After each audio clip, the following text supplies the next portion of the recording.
Hello, and welcome to our first presentation on the Pantheon. Let's start with some cultural context and basic history of how the structure came to be. The name of this beautiful historical temple is called the Pantheon. It has officially reached 1,984 years since completion.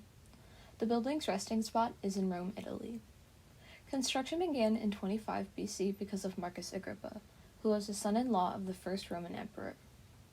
He had the intentions of building an ordinary classical temple. This would be structured as a rectangle with a gabled roof supported by colonnades on all sides. However, it was completely rebuilt between 118 to 128 AD, or at least we think, by the Emperor Hadrian. Hadrian became the emperor in 117 AD. He was known to be extremely passionate about art and architecture, which is one of the few known reasons he took on such a large project. It is important to note that Hadrian was the emperor when much of present-day Europe and parts of the Middle East and Northern Africa were still considered to be a part of the Roman Empire. This is also why it's common to see similar architecture inspired by the Pantheon in these other places. It's believed that Marcus Agrippa designed the building to be a temple for the Roman gods. Besides that, there are few kept records as to the real purpose of the building itself. Even though we know Hadrian took on the project, many records are lacking as to show who ultimately designed it and how long their construction took. Even though there is a lack of records, the Pantheon very clearly inspired the architecture of countless buildings. Throughout history, its inspiration is seen across Europe and the Americas. Today, the Pantheon continues its use as a church and is a major tourist destination in Italy. If you break the word Pantheon down into its bases of pan and theon, it means all and gods, respectively. Ultimately, the Pantheon represents the culture of time through artistry.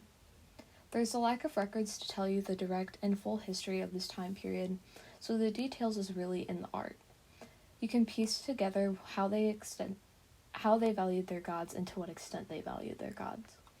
You can gain a sense of the values they held by the way they depicted them. Culture for this time period is greatly represented through artistry, and it's most common to find these buildings in temples that are still standing today. An overview of a culture's gods and the values and beliefs placed within them gives you a reflection of the society itself. This is a major piece of artwork for the Roman. Next is the formal analysis of the building. The first section is line. The building combines vertical, horizontal, diagonal, and curved lines. The vertical lines are created with the columns at the front face of the building, and horizontal lines are created from the stairs.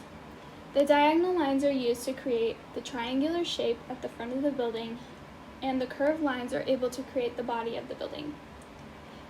The next section is shape and form.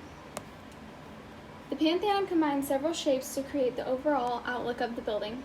Starting at the front of the building, the columns and base create a rectangle shape with a triangular shape on top. Behind the triangle is another rectangular shape. The main body of the building is created with a circular shape, making it a dome. The form of the building is a three-dimensional form because it was actually built and can be visited. The next section is space.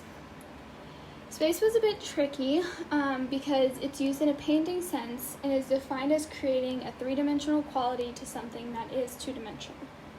If a piece has depth and if it creates the illusion of space within a piece, it's well done. Since the building is a real place and not a picture, I included the measurements of the dome.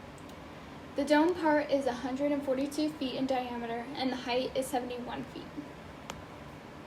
The next section is color, and it's divided into three subsections of hue, value, and intensity.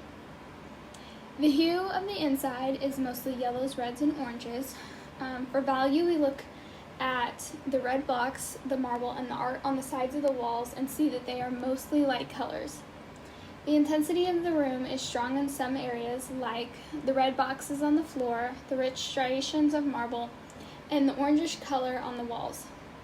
As for the outside of the building, it is a lighter tan that is not an intense color. The final section is texture. There are several textures created throughout the building. On the outside, there is the smooth stone with little imperfections created over the years that it has been standing. At the top of the columns, there is a texture created that almost looks like leaves curling over. The texture within the inside is mostly smooth because of the walls and the floor, because of the marble in the walls and the floor, except the columns and the inside have a ribbed texture to them. Hi, I'm Jillian and I have Legacy. Much of the Pantheon's surroundings were demolished in the early 4th century and early 7th century, but the buildings still remained. The Pantheon later became a church known as Sanctae Mariae Rotondae, where the Pope would hold masses during Lent. There has been many losses of original furnishings, sculptures, and bronze elements over time. Some elements, including columns, doors, and steps, have been added, while other elements, such as roof tiles, have been replaced. The portico and dome elements of the Pantheon have influenced Western design elements for centuries. Some famous buildings in the United States, such as the U.S. Capitol, the Jefferson Memorial, and the National Gallery in Washington, D.C., have all been modeled after the Pantheon in Rome. Thomas Jefferson even incorporated elements of the Pantheon's architecture into his home in Charlottesville, Virginia. Several monarchs and Renaissance figures are buried here, such as the painter Raphael or the architect Baldassare Peruzzi. Today, the Pantheon is a major tourist destination while still functioning as a church that holds masses regularly. As of 2017, about 7 million people visit the Pantheon each year. The building is managed by the Ministry of Cultural Heritage and Activities and Tourism.